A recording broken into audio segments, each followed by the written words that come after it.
Shalom saudaraku semua, salam sehat dan senantiasa semangat. Saudaraku yang dikasihi Tuhan Yesus Kristus, selamat berjumpa lagi dalam renungan hari ini.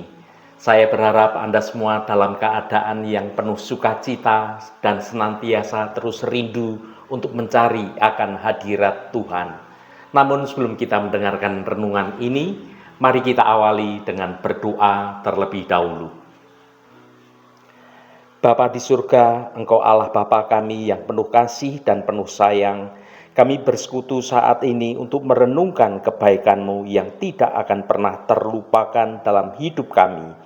Buka hati dan pikiran kami ya Roh Kudus, agar kami dapat memahami akan kebenaran firman-Mu dengan baik. Biarlah renungan ini membawa kami lebih dekat kepada Engkau, mengingat setiap pengorbanan dan juga kebenaran janji-Mu. Berkatilah waktu yang sungguh sangat singkat ini. Terima kasih Tuhan. Dalam nama Tuhan Yesus Kristus kami naikkan doa ini ke hadirat Engkau. Haleluya. Amin. Saudaraku yang terkasih, pernahkah Anda merasa sendirian di tengah segala hiruk-pikuk dunia ini? Atau mungkin di saat-saat hening, ketika masalah datang bertubi-tubi, timbul suatu pertanyaan yang lirih di dalam hati Anda. Apakah Tuhan benar-benar memperhatikan hidupku dan Tuhan melihat akan apa yang aku rasakan? Apakah Tuhan sungguh-sungguh mengingat akan diriku ini? Sebagai manusia, sangat wajar jika kita merasa begitu kecil, merasa begitu tidak berarti di dunia yang penuh dengan segala kesibukan ini. Janji-janji manusia itu mudah terlupakan dan perhatian orang terdekat pun bisa teralihkan. Rasa takut dilupakan adalah suatu perasaan yang paling menyakitkan bagi jiwa kita. Namun hari ini, saya ingin mengajak Anda semua untuk memandang sebuah kebenaran yang jauh lebih besar nilainya dari segala perasaan kita ini. Renungan kita saat ini tentang kita sebagai umat kesayangan Tuhan. Maka keberadaan kita tidak pernah terlupakan oleh Tuhan. Perkara ini tentang bagaimana kita menggali makna terlukis di telapak tangan Tuhan. Ini bukan sekedar kata-kata puitis, melainkan sebuah janji yang abadi dari Allah Bapa Sang Pencipta. Bayangkan, nama Anda tidak ditulis dengan tinta di atas kertas yang bisa pudar, melainkan terlukis dengan kasih, dengan pengorbanan di tempat yang paling sering dilihat oleh Tuhan, yaitu telapak tangannya, telapak tangan dari Tuhan sendiri. Mari kita siapkan hati untuk menyelami betapa dalamnya kasih yang membuat kita ini mustahil untuk dilupakan oleh Bapa kita. Mari kita baca. Yesaya pasal 49 ayat 16. Lihat, aku telah melukiskan engkau di telapak tanganku, tembok-tembokmu tetap di ruang mataku. Saudaraku, Alkitab melalui Nabi Yesaya memberikan kita sebuah janji dan juga gambaran yang sungguh sangat indah. Sesuatu hal yang terasa begitu intim, begitu dekat dan menenangkan jiwa kita. Yaitu Anda tidak akan pernah terlupakan oleh Tuhan. Ayat Yesaya pasal 49 ayat 16 ini adalah sebuah deklarasi tentang kasih, tentang komitmen ilahi yang sungguh luar biasa. Allah sedang berbicara kepada umatnya yang saat itu mungkin sedang merasa ditinggalkan atau terlupakan dan merasa putus asa di tempat pembuangan, Waktu itu bangsa Israel ada di tempat pembuangan. Tetapi janji ini juga berlaku bagi kita semua sebagai umat kesayangan Tuhan pada zaman sekarang ini.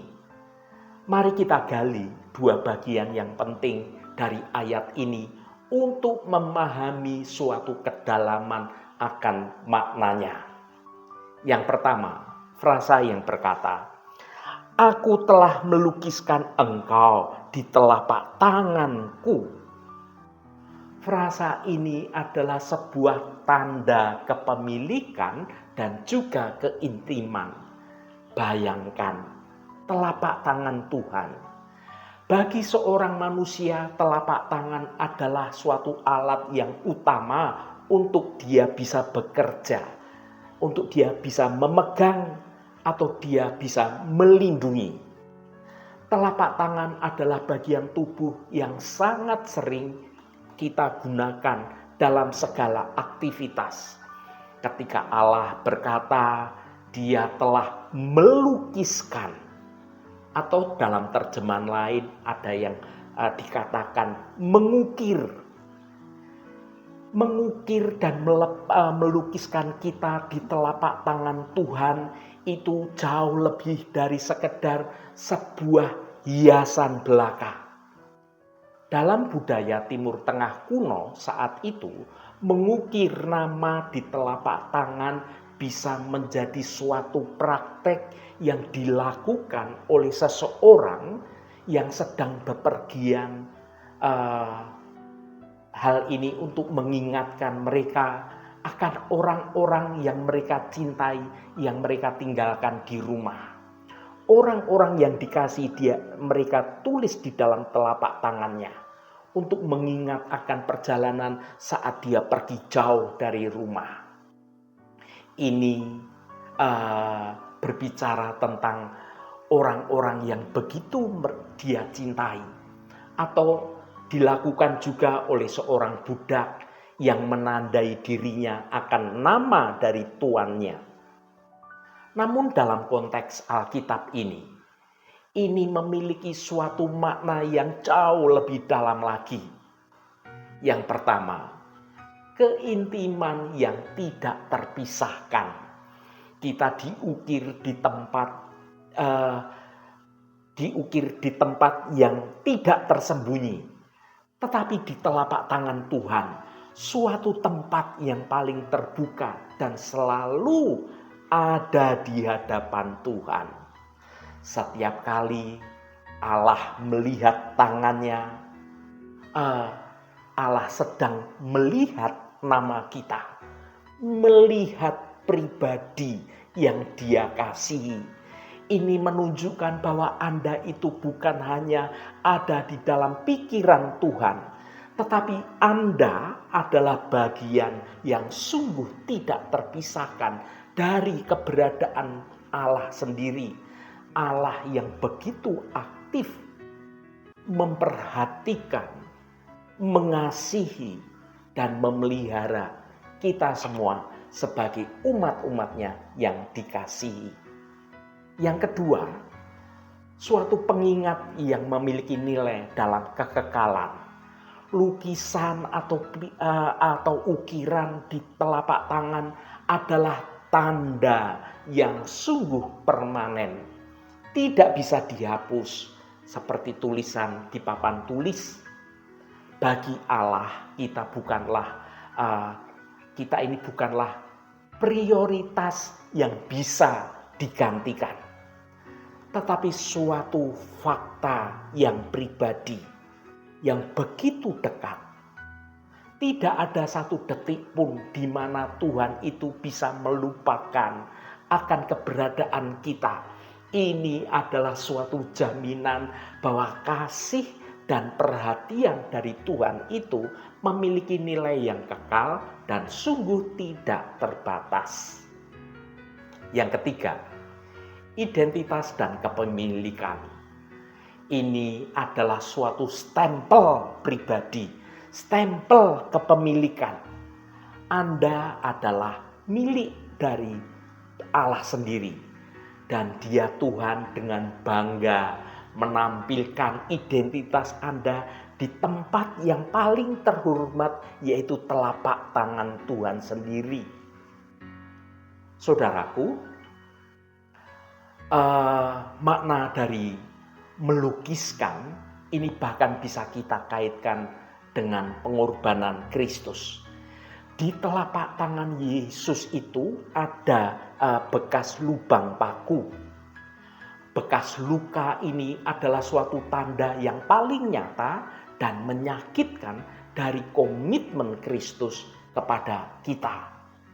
Ketika Allah Bapa melihat tangan Kristus, Dia melihat suatu pengorbanan untuk menebus kita, untuk membeli kita, dan menjadikan kita ini milik Allah, yang memastikan bahwa kita sebenarnya selamanya akan terukir di sana.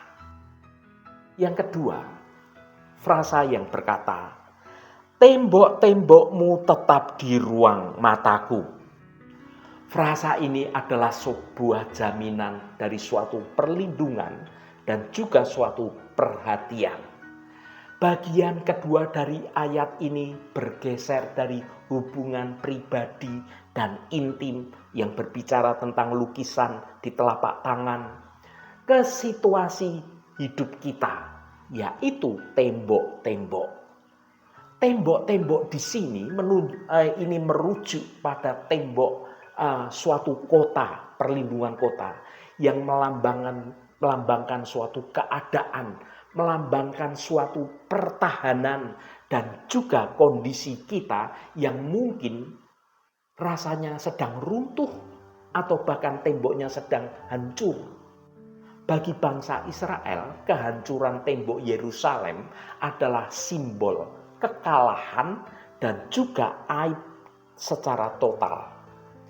Ketika Allah berjanji bahwa tembok-tembokmu tetap di ruang mataku, maka Allah tidak hanya mengatakan bahwa Allah itu melihat tembok itu, tetapi Allah memandang tembok itu dengan perhatian yang aktif dan kepedulian yang berkelanjutan, supaya tembok itu tetap dalam pengawasan Allah. Dan ketika Allah yang mengawasi tembok kita, maka akan dipastikan bahwa tembok kita akan tetap berdiri dengan kokoh. Ketika Allah berjanji bahwa tembok-tembokmu tetap di ruang mataku, Dia tidak hanya mengatakan bahwa Dia melihat tembok itu, tetapi memandang tembok itu secara aktif. Dan ini sungguh merupakan kasih, pemeliharaan, kepedulian Allah kepada kita. Saudaraku, ada suatu makna yang begitu melekat pada arti bahwa tembokmu tetap di ruang mataku. Yang pertama, pengawasan aktif. Allah tidak sesekali menengok, tetapi dikatakan di ruang mataku. Ini menunjukkan bahwa Dia itu terus-menerus mengawasi secara aktif. Allah melihat setiap retakan-retakan kecil di tembok kehidupan Anda semua, setiap bagian yang rapuh dari tembok itu, dan juga setiap ancaman yang mendekat yang dapat merontokkan tembok itu. Semua itu dalam pengawasan Tuhan. Dia adalah penjaga yang tidak pernah tidur untuk memastikan bahwa tembok kita tetap berdiri dengan kokoh. Yang kedua, rencana pemulihan. Jika tembok-tembok Anda saat ini hancur karena dosa, karena kegagalan, karena serangan musuh, Allah melihatnya bukan untuk menghakimi kita, melainkan untuk memulai suatu proyek restorasi dari tembok itu. Fakta bahwa Tuhan memperhatikan tembok yang runtuh itu adalah suatu jaminan bahwa Allah itu memiliki suatu rencana untuk membangunnya kembali. bahkan dibangun lebih kokoh lagi dari tembok sebelumnya. Yang ketiga, pengharapan di tengah kerusakan. Mungkin tembok pernikahan Anda saat ini sedang retak. Mungkin tembok kesehatan Anda saat ini hampir roboh. Mungkin tembok karir, tembok keuangan Anda sedang terlihat porak-poranda. Renungan ini mengingatkan kita bahwa keadaan Anda itu semua tidak luput dari perhatian Tuhan. Bahkan ketika kita semua merasa bahwa semua ini sudah berakhir, tidak ada harapan, pandangan Tuhan yang penuh kasih dan sayang dan juga kuasa Tuhan itu sedang tertuju pada reruntuhan tembok itu, dan Allah siap untuk membawa pemulihan tembok kita kembali. Saudaraku yang diberkati Tuhan, intisari dari ayat ini adalah sebuah kehidupan yang terjamin di dalam Tuhan. Yesaya 49 ayat 16 adalah suatu pelukan rohani yang menghangatkan kita dari Allah yang Maha Kuasa. Ayat ini menegaskan berbagai macam kebenaran yang sungguh sangat fundamental. Yang pertama, Anda dijamin oleh kasih yang begitu intim. Anda itu dilukis dan diukir di telapak tangan Tuhan. Posisi Anda itu ada di hati Allah dan itu adalah permanen. Yang kedua, keadaan Anda dijamin oleh perhatian yang penuh kuasa. Kehancuran Anda yang berada dalam mata ruang dari Allah. Maka pemulihan Anda adalah prioritas Allah. Jadi ketika badai kehidupan datang melanda hidup Anda, ketika Anda mulai merasa bahwa Tuhan telah melupakan Anda atau mengabaikan doa-doa Anda, ingatlah ukiran dan lukisan di telapak tangan Tuhan. Di situ tertulis nama Anda.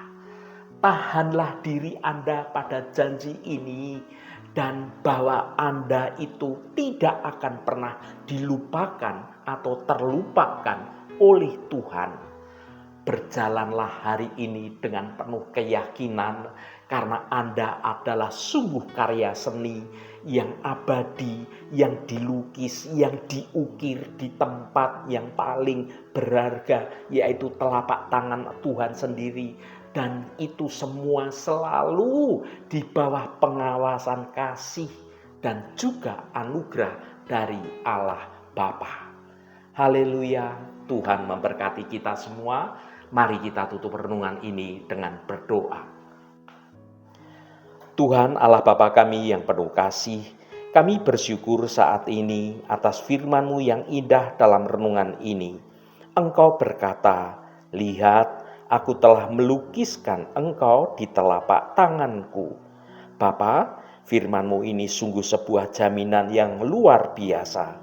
Artinya kami tidak mungkin terlupakan oleh Engkau. Kami tahu bahwa nama kami, wajah kami, bahkan seluruh kisah hidup kami sudah terukir, sudah terlukis dan terlihat jelas di hadapan Engkau seperti tulisan di telapak tangan Engkau.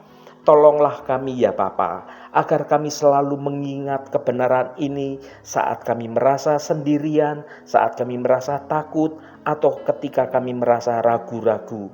Bantulah kami untuk dapat melihat bahwa tembok-tembok kehidupan kami, segala kesulitan dan segala tantangan kehidupan kami, semua itu tidak pernah lepas dari perhatian mata kasih Engkau.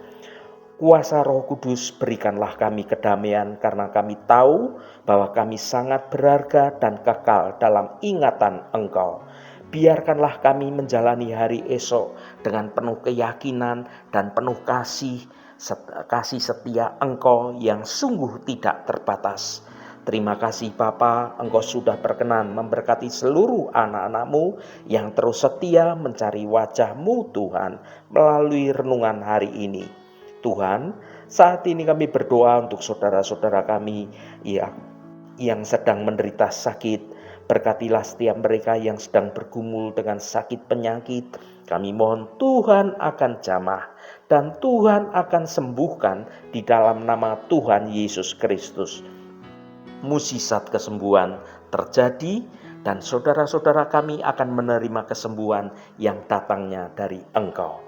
Allah Bapa yang Maha Pemurah, berkati juga setiap mereka yang saat ini sedang ada masalah, entah itu dalam hal keuangan, soal hutang piutang, persoalan pekerjaan, soal studi, soal persoalan rumah tangga, dan persoalan-persoalan lainnya. Biarlah Allah Bapa kami, Engkau sendiri Tuhan yang akan menjamah dan melawat semua anak-anak-Mu agar boleh mengalami suatu mukjizat pemulihan di dalam nama Tuhan Yesus Kristus. Kelepasan Tuhan dalam pemulihan keuangan dan penyelesaian setiap persoalan. Tuhan akan memberikan kelegaan. Tuhan akan menolong. Dan Tuhan akan memampukan saudara-saudara kami untuk dapat menyelesaikan setiap persoalannya dengan cara yang baik dan cara yang benar.